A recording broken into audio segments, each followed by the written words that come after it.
Hi guys, welcome to revision time. आज मैं ला रही हूँ आप सभी के लिए एसएससी एमटीएस एग्जाम 2024 के 11 नवंबर को पूछे गए तीनों ही शिफ्ट के जीके के क्वेश्चन की एनालिसिस वीडियो। जीके और जीएस के सारे क्वेश्चंस है और हर क्वेश्चन के लिए बहुत सारे एक्स्ट्रा फैक्ट्स जो कि आपको आने वाले एग्जाम में काफ़ी हेल्प करेंगे, न सिर्फ एसएससी एमटीएस के बल्कि सारे एग्जाम्स में। तो चलिए स्टार्ट करते हैं आज की ये वीडियो। स्टार्ट करने से पहले अगर आप चैनल पर पहली बार आए हैं तो चैनल को ज़रूर सब्सक्राइब कर लीजिए और साथ ही बेल आइकन भी प्रेस कर लीजिएगा ताकि वीडियो की नोटिफिकेशन भी आप सभी को मिल जाए। और अगर ये वीडियो आप सभी को हेल्पफुल लगे तो वीडियो को लाइक भी ज़रूर कर दीजिएगा। तो चलिए स्टार्ट करते हैं 11 नंबर को पूछे गए तीनों ही शिफ्ट के क्वेश्चंस की analysis video. Question number 1, Khwaja Moinuddin Chishti की दरगाह पर आने वाले पहले सुल्तान कौन थे? इसका आंसर है मोहम्मद बिन तुगलक। ख्वाजा मोइनुद्दीन चिश्ती एक सूफी संत थे। उनका जन्म 1 फरवरी 1143 को सिस्तान या इम्फान प्रांत में हुआ था। ख्वाजा मोइनुद्दीन चिश्ती को हजरत ख्वाजा गरीब नवाज के नाम से भी जाना जाता है। उनका निधन 15 मार्च 1236 को अजमेर राजस्थान में हुआ था। उनकी दरगाह अजमेर शरीफ में है। अब कुछ इंपॉर्टेंट पॉइंट्स हम जान लेंगे मोहम्मद बिन तुगलक के बारे में। मोहम्मद बिन तुगलक दिल्ली के 18वें सुल्तान थे और उन्होंने 1325 से 1351 तक शासन किया था। मोहम्मद बिन तुगलक को कई नामों से जाना जाता था, जैसे कि द एक्सेंट्रिक प्रिंस और द मैड सुल्तान। सिक्के संबंधी विविध प्रयोगों के कारण ही एडवर्ड टॉमस ने मोहम्मद बिन तुगलक को धनवानों का राजकुमार कहा है। मोहम्मद बिन तुगलक ने दोकानी नामक सिक्के का प्रचलन करवाया। मोहम्मद बिन तुगलक के मृत्यु पर इतिहासकार बदायूनी ने कहा था कि सुल्तान को उसकी प्रजा से और प्रजा को अपने सुल्तान से मुक्ति मिल गई। मोहम्मद बिन तुगलक दिल्ली सल्तनत का बहुत ही महत्वपूर्ण शासक है। इससे एग्जाम में बहुत सारे क्वेश्चन बनते हैं, इसलिए इन सभी पॉइंट्स को आप सब याद रखिएगा। Next question, Hindustan socialist Republic association की स्थापना कब हुई थी? इसका आंसर है 1928 में। 1928 में हिंदुस्तान सोशलिस्ट रिपब्लिक एसोसिएशन की स्थापना दिल्ली में हुई थी। हिंदुस्तान सोशलिस्ट रिपब्लिक एसोसिएशन एक क्रांतिकारी संगठन था जिसकी स्थापना 1928 में नई दिल्ली के फिरोजशाह कोटला में हुई थी। इसके संस्थापक चंद्रशेखर आज़ाद, भगत सिंह, अशफाकुल्ला खान, सुखदेव थापर और जोगेश चंद्र चटर्जी थे। हिंदुस्तान सोशलिस्ट रिपब्लिक एसोसिएशन की क्रांतिकारी गतिविधियाँ थी काकोरी षड्यंत्र, एक ट्रेन डकैती थी ये, जॉन सैंडर्स की हत्या, सेंट्रल असेंबली बॉम्बिंग केस। अगर आपने प्रैक्टिस सेट की वीडियो देखी है तो आपको इस क्वेश्चन का आंसर पता होगा। काफ़ी बार मैंने इस क्वेश्चन को लिया है और आप सभी को एक्सप्लेन किया है। चलिए अब अगला प्रश्न देखते हैं। केरल और कर्नाटक में गर्मियों के आसपास होने वाली मानसून पूर्व वर्षा को क्या कहते हैं? इसका आंसर है मैंगो सावर या फिर आम्र वर्षा। मानसून पूर्व वर्षा को अक्सर आम्र वर्षा कहा जाता है, जिसमें हल्की बारिश से लेकर गरज के साथ भारी बारिश शामिल होती है। आम्र वर्षा आमतौर पर मार्च से अप्रैल के बीच होती है। आम्र वर्षा केरल और कर्नाटक के कुछ हिस्सों में होती है। यह बारिश आमों को जल्दी पकने में मदद करती है। आम्र वर्षा बंगाल की खाड़ी के ऊपर गरज के साथ होने वाले तूफान की वजह से होती है। आम्र वर्षा दक्षिण भारत के आम की खेती करने वालों के लिए अहम होती है। आम्र वर्षा से आम पेड़ों से समय से पहले नहीं गिरते। नेक्स्ट क्वेश्चन, वत्स महाजनपद की राजधानी क्या थी? इसका आंसर है कौशाम्बी। वत्स महाजनपद की राजधानी कौशाम्बी थी। यह शहर यमुना नदी के किनारे बसा था और आधुनिक समय के प्रयागराज इलाहाबाद के पास है। वत्स महाजनपद गंगा नदी के दक्षिण में स्थित था। वत्स महाजनपद के सबसे प्रसिद्ध शासक उदयन थे। उदयन की मृत्यु के बाद अवंती महाजनपद ने वत्स को हड़प लिया था। प्राचीन भारत के 16 महाजनपद थी।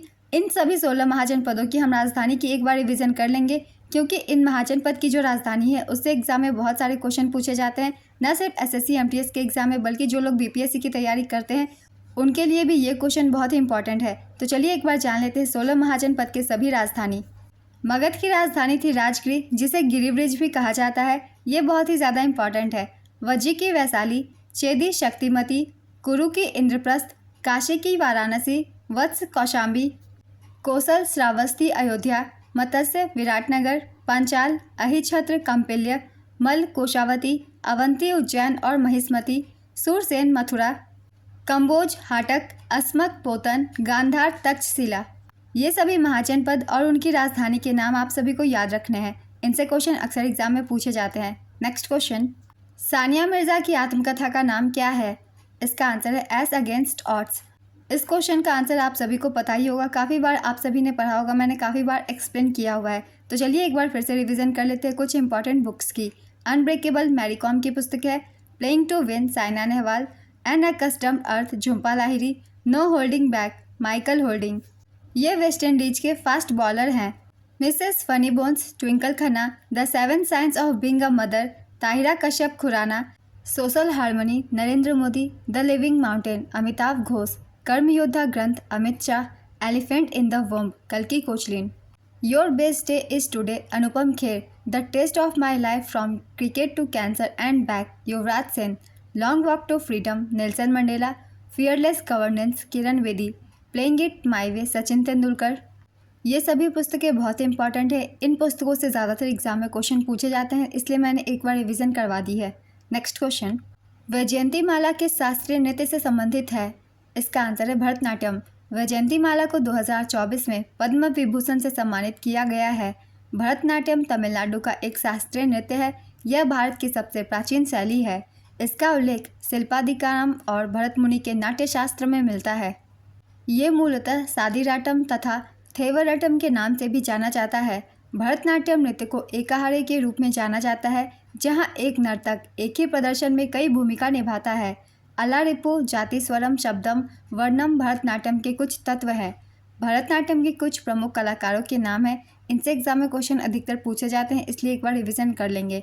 सोनल मानसिंह, स्वप्न सुंदरी, रोहिंटन कामा, बाला सरस्वती, अलारमेल वल्ली, मृणालिनी साराभाई, मल्लिका साराभाई, वैजयंतीमाला, रुक्मणी देवी, लैला सैमसन, पद्म सुब्रमण्यम। नेक्स्ट क्वेश्चन, केरल के सबरीमाला मंदिर में मकर संक्रांति के दौरान कौन सा त्यौहार मनाया जाता है? इसका आंसर है मकर विलक्कू। यह एक वार्षिक त्यौहार है। इस दौरान देवता अयप्पन के पवित्र आभूषणों का जुलूस निकाला जाता है। सबरीमाला मंदिर में भगवान अयप्पा की पूजा की जाती है। आंध्र प्रदेश में मकर संक्रांति को पोडा पाडुंगा के रूप में जाना जाता है। मकर संक्रांति एक ऐसा त्यौहार है जो कि हर राज्यों में अलग अलग नामों से मनाया जाता है। चलिए एक बार हम रिवीजन कर लेते हैं। तमिलनाडु में मकर संक्रांति को पोंगल के नाम से जाना जाता है। पंजाब और हरियाणा में मकर संक्रांति को माघी कहते हैं। गुजरात और राजस्थान में मकर संक्रांति को उत्तरायण कहते हैं। कर्नाटक में मकर संक्रांति को एलू बिरोधु के नाम से जाना जाता है। असम में मकर संक्रांति को माघ बिहू या भोगाली बिहू कहते हैं। त्रिपुरा में मकर संक्रांति को हेंगराई कहते हैं। मध्य भारत में मकर संक्रांति को सुकरात कहते हैं। उत्तर प्रदेश में और बिहार में मकर संक्रांति को खिचड़ी के नाम से जाना जाता है। नेक्स्ट क्वेश्चन, 2017 में कौन सी गायिका मैडम तुसाद में प्रदर्शित होने वाली पहली भारतीय गायिका बनी जब उनका मोम का पुतला संग्रहालय में प्रदर्शित किया गया था? इसका आंसर है श्रेया घोषाल और आशा भोसले। नेक्स्ट क्वेश्चन, भारतीय बॉक्सर नीतू घंघास ने वुमेन्स वर्ल्ड बॉक्सिंग चैंपियनशिप 2023 में किस कैटेगरी में भार वर्ग में स्वर्ण पदक जीता था? इसका आंसर है 48 केजी भार वर्ग में। 2023 IBA महिला विश्व मुक्केबाजी चैंपियनशिप का 13वां संस्करण था, जो 15 से 26 मार्च 2023 तक दिल्ली, भारत में आयोजित किया गया था। इस टूर्नामेंट में भारत ने 4 स्वर्ण पदक जीते थे। भारत के 4 स्वर्ण पदक विजेताओं के नाम हैं नीतू घंघास, स्वीटी बुरा, निखत जरीन और लवलीना बोरगोहेन। नेक्स्ट क्वेश्चन, शरीर के किस अंग में विटामिन डी का संश्लेषण होता है? इसका आंसर है त्वचा। विटामिन डी का रासायनिक नाम कैल्सीफेरॉल है। विटामिन डी के 2 प्रमुख रूप हैं। विटामिन D2 एर्गो कैल्सीफेरॉल इसका रासायनिक नाम है, और दूसरा विटामिन D3 इसका नाम कोलेक कैल्सीफेरॉल है। विटामिन डी वसा में घुलनशील विटामिन है। ये क्वेश्चन हमें याद रखना है। विटामिन डी जल में नहीं बल्कि वसा में घुलनशील है। यह शरीर में कैल्शियम और फास्फोरस को अवशोषित करने में मदद करता है। यह मजबूत हड्डियों और दांतों के लिए ज़रूरी है। विटामिन डी की कमी से बच्चों में रिकेट्स और वयस्कों में ऑस्टिमलेशिया जैसी बीमारियां हो सकती हैं। नेक्स्ट क्वेश्चन, लोकपाल संस्था शुरू करने वाला पहला देश कौन सा था? इसका आंसर है स्वीडन। स्वीडन में सर्वप्रथम 1809 में संविधान के अंतर्गत ओम्बुड्समैन की स्थापना की गई। भारत में ओम्बुड्समैन को लोकपाल के नाम से जाना जाता है। भारत में लोकपाल बनाने की मांग सबसे पहले साल 1960 में KM मुंशी ने रखी थी। साल 1968 में एडवोकेट शांति भूषण ने पहला जन लोकपाल विधेयक पेश किया था। साल 1969 में चौथी लोकसभा में जन लोकपाल विधेयक को पारित किया गया था, लेकिन राज्यसभा ने पारित नहीं किया था। साल 2019 में सेवानिवृत्त सुप्रीम कोर्ट के जस्टिस पिनाकी चंद्र घोष को भारत का पहला लोकपाल नियुक्त किया गया था। भारत के वर्तमान लोकपाल अध्यक्ष न्यायमूर्ति अजय माणिकराव खानविलकर हैं। नेक्स्ट क्वेश्चन, भारत का पहला नियोजित औद्योगिक शहर कौन सा है? इसका आंसर है जमशेदपुर। जमशेदपुर को टाटा नगर के नाम से भी जाना जाता है। जमशेदपुर की स्थापना उद्योगपति जमशेदजी नसवानजी टाटा ने की थी। जमशेदपुर में भारत का पहला इस्पात संयंत्र बना था, इसकी स्थापना 1907 में हुई थी। नेक्स्ट क्वेश्चन, वर्ष 2023 में किस राज्य सरकार द्वारा बसों में महिलाओं और ट्रांसजेंडर लोगों को मुफ्त यात्रा की सुविधा के लिए शक्ति योजना शुरू की गई थी? इसका आंसर है कर्नाटक सरकार। लोकसभा सांसद चंद्रानी मुर्मू किस पार्टी से संबंधित है? इसका आंसर है बीजू जनता दल। चंद्रानी मुर्मू उड़ीसा के क्योंझर से लोकसभा सांसद है। वे 17वीं लोकसभा में सबसे कम उम्र की सांसद है। वे बीजू जनता दल की राजनेत्री है। नेक्स्ट क्वेश्चन, मोहनजोदड़ो में जल निकासी दरवाजे आमतौर पर किसकी बनी होती थी? इसका आंसर है पकी हुई ईंटों से। वाराणसी के संस्कृत महाविद्यालय की स्थापना किसके द्वारा की गई थी? इसका आंसर है जोनानाथन डंकन। ईस्ट इंडिया कंपनी के तत्कालीन रेजिडेंट श्री जोनानाथन डंकन के प्रस्ताव तथा गवर्नर जनरल लॉर्ड कॉर्नवालिस की स्वीकृति के तहत इस राजकीय संस्कृत महाविद्यालय की स्थापना 1791 में हुई थी। पंडित काशीनाथ इसके प्रथम शिक्षक एवं आचार्य थे। 16 दिसंबर 1974 से यूपी राज्य विश्वविद्यालय अधिनियम 1973 के तहत इसका नाम बदलकर संपूर्णानंद संस्कृत विश्वविद्यालय कर दिया गया। नेक्स्ट क्वेश्चन, मानव विकास सूचकांक में भारत का रैंक क्या था? इसका आंसर है 134वां। संयुक्त राष्ट्र विकास कार्यक्रम की मानव विकास रिपोर्ट 2023-24 के मुताबिक भारत वैश्विक मानव विकास सूचकांक में 193 देशों और क्षेत्रों में 134वें स्थान पर है। यह रैंक 2023-24 के रिपोर्ट के मुताबिक है। नेक्स्ट क्वेश्चन, किस अनुच्छेद के तहत राज्य द्वारा वित्त पोषित शैक्षणिक संस्थाओं के धर्मनिरपेक्ष चरित्र को बनाए रखना तथा व्यक्तियों की अपनी धार्मिक मान्यताओं को मानने या धार्मिक गतिविधियों में भाग न लेने की स्वतंत्रता को बनाए रखने की बात की गई है? इसका आंसर है अनुच्छेद 28 में। श्रीवल्ली रश्मिका किस खेल से संबंधित है? इसका आंसर है टेनिस। श्रीवल्ली रश्मिका तेलंगाना की टेनिस खिलाड़ी हैं। नेक्स्ट क्वेश्चन, जब मैग्मा डैश फंस जाता है और धीरे धीरे ठंडा होता है तो घुसपैठ या प्लूटोनिक चट्टानें बनती है? इसका आंसर है सतह के नीचे। कोशिका के किस कोशिकांग में डीएनए मौजूद होता है? इसका आंसर है न्यूक्लियस। डीएनए का वह भाग जो लक्षणों को स्थानांतरित करता है वह जीन है। नेक्स्ट क्वेश्चन, 2022 के लिए कृत्य कलानिधि पुरस्कार से किसे सम्मानित किया गया था?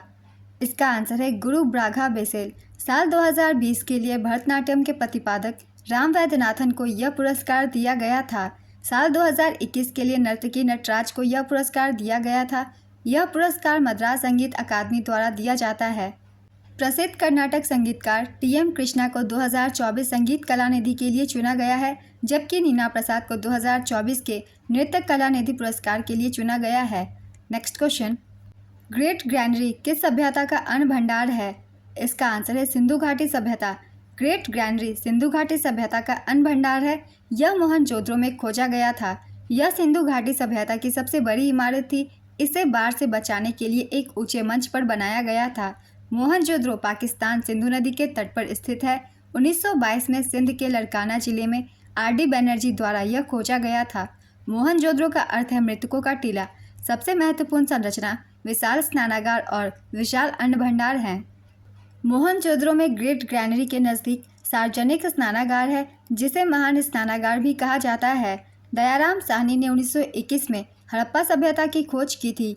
यह पंजाब के मांटगोमरी जिले में रावी नदी के तट पर स्थित है।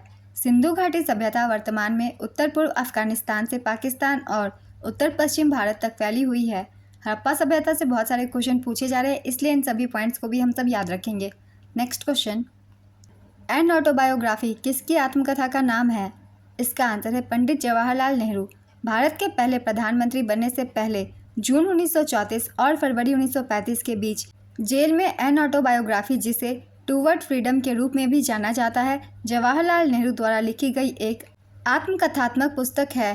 पहला संस्करण 1936 में John Lane the Bodley Head limited द्वारा लंदन में जारी किया गया था और तब से 12 से अधिक संस्करणों में छापा गया और 30 से अधिक भाषाओं में अनुवाद किया गया है। इस पुस्तक में 672 पृष्ठों में 68 अध्याय है और पेंगुइन बुक्स इंडिया द्वारा प्रकाशित किया गया है।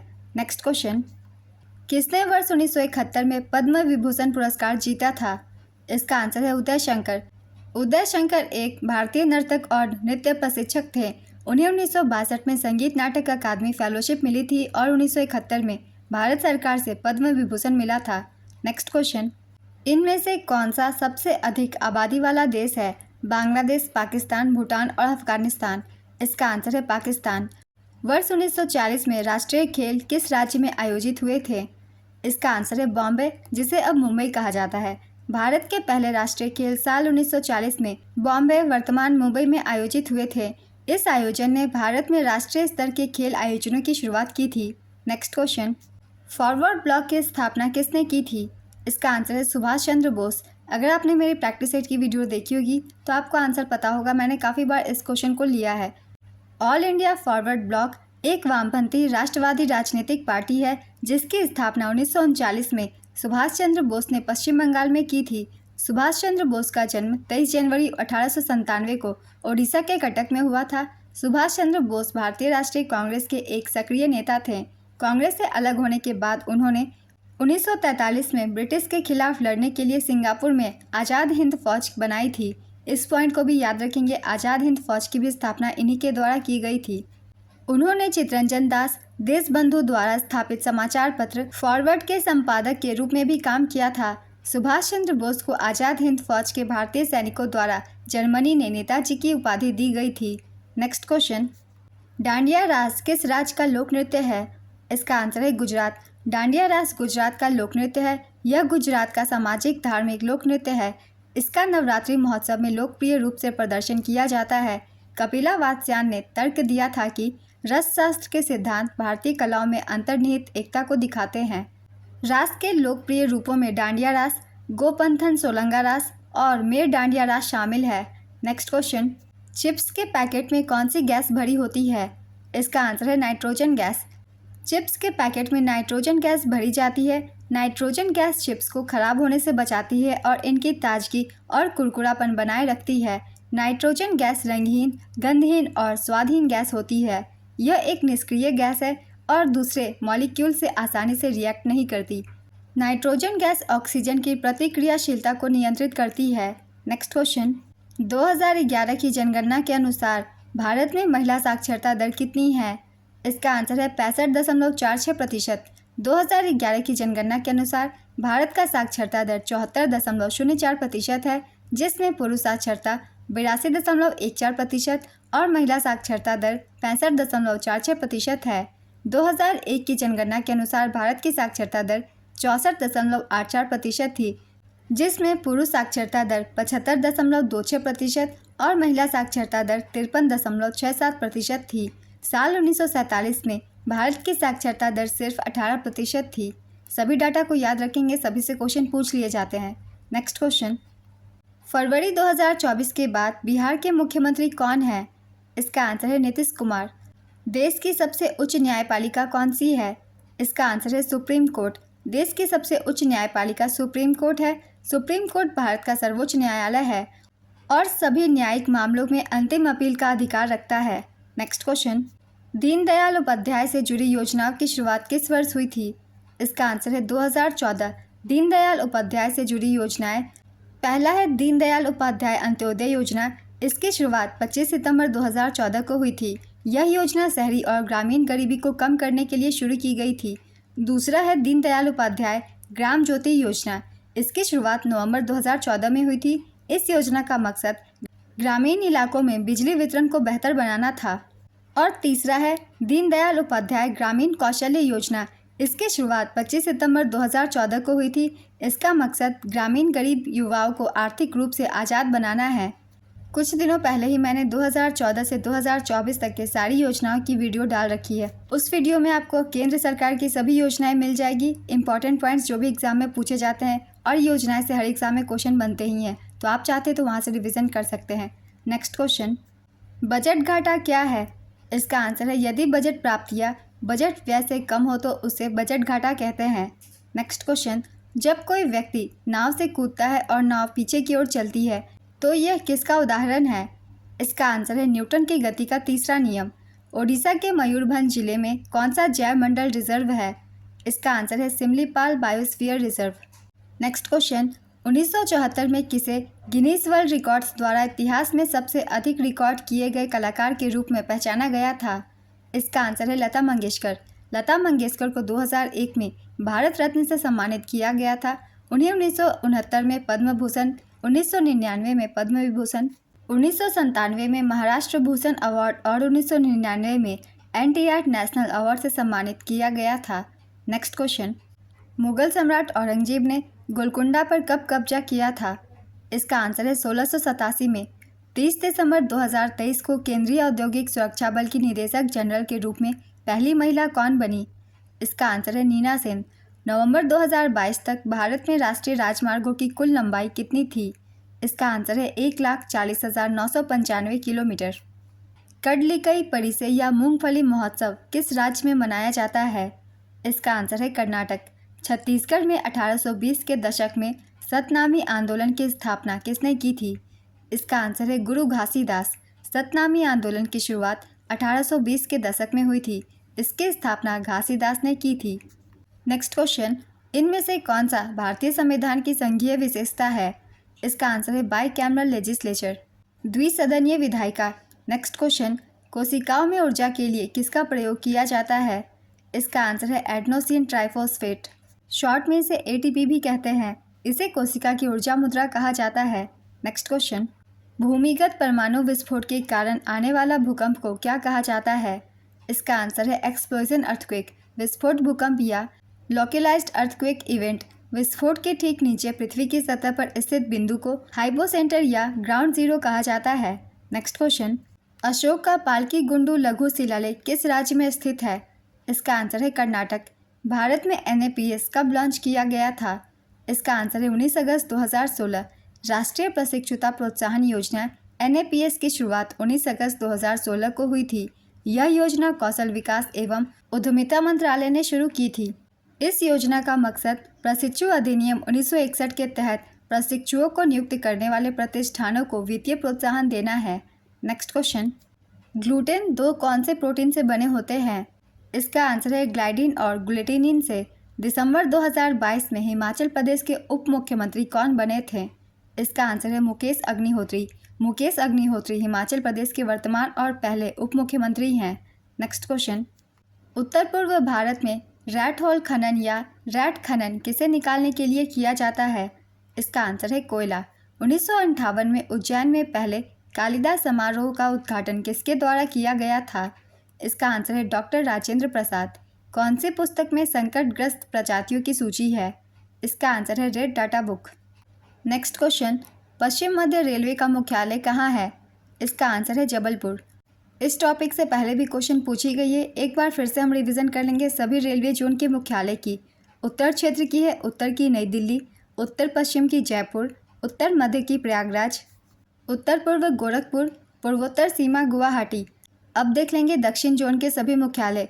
दक्षिण की चेन्नई, दक्षिण मध्य की सिकंदराबाद, दक्षिण पूर्व मध्य की बिलासपुर, दक्षिण पूर्व कोलकाता, दक्षिण पश्चिम हुबली, दक्षिण तटीय विशाखापत्तनम।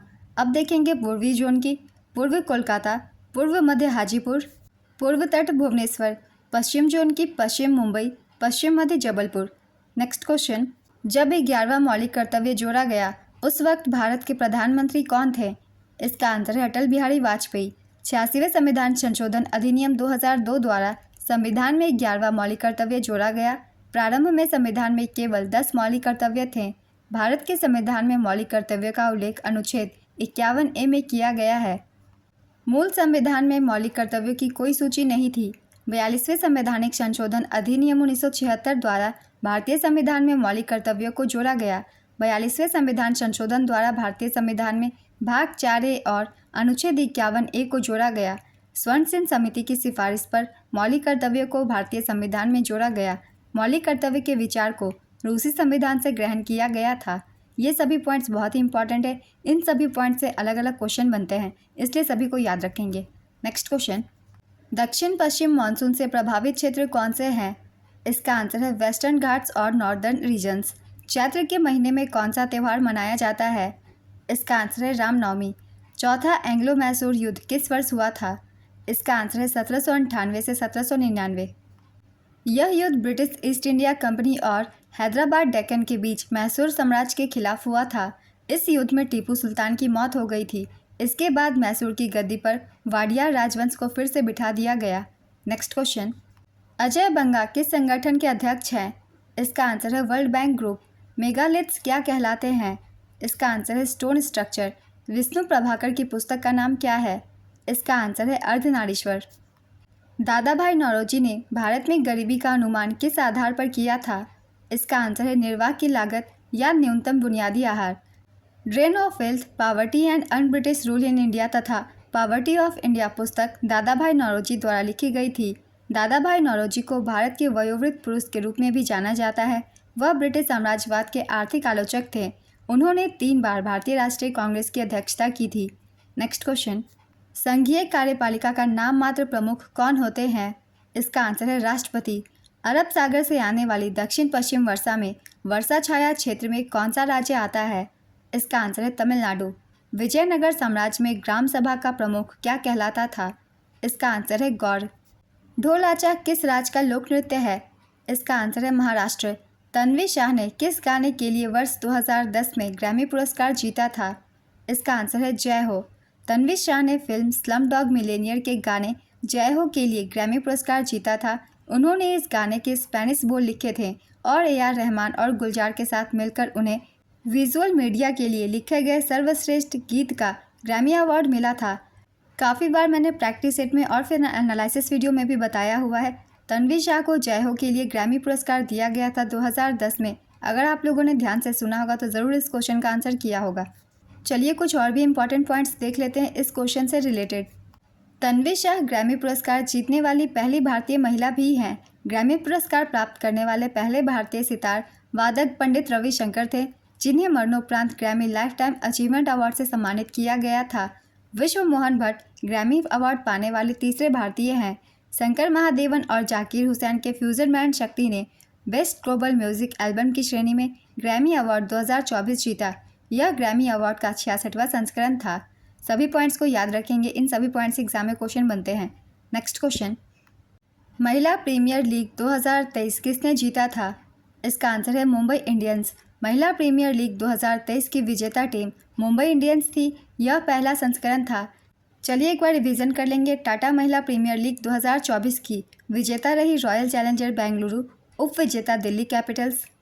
ये इस बार का दूसरा संस्करण था। नेक्स्ट क्वेश्चन, कर से अलग होने वाली आय के उदाहरण क्या है? इसका आंसर है income from dividends, interest, profits, fees, other receipts from government activities. Next question, Sindh Sabha की स्थापना कहाँ की गई थी? इसका आंसर है गुरुबाग, अमृतसर, पंजाब। 6 सिंध सभा की स्थापना 30 जुलाई 1873 को अमृतसर में हुई थी। इसकी पहली औपचारिक बैठक 1 अक्टूबर 1873 को हुई थी। सिंध सभा सिखों का सुधारवादी संगठन था। नेक्स्ट क्वेश्चन, वर्ष 2021 में अर्जुन पुरस्कार किसे मिला था? इसका आंसर है संदीप नरवाल, मनदीप सिंह, विवेक सागर प्रसाद, अर्पिंदर सिंह, हरविंदर सिंह, हार्दिक सिंह, निषाद कुमार आदि।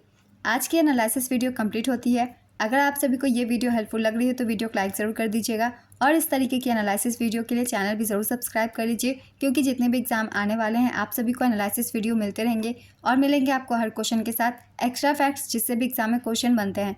तो चलिए फिर मिलते हैं अगली वीडियो के साथ। आप सभी को आने वाले एग्जाम के लिए ऑल द बेस्ट।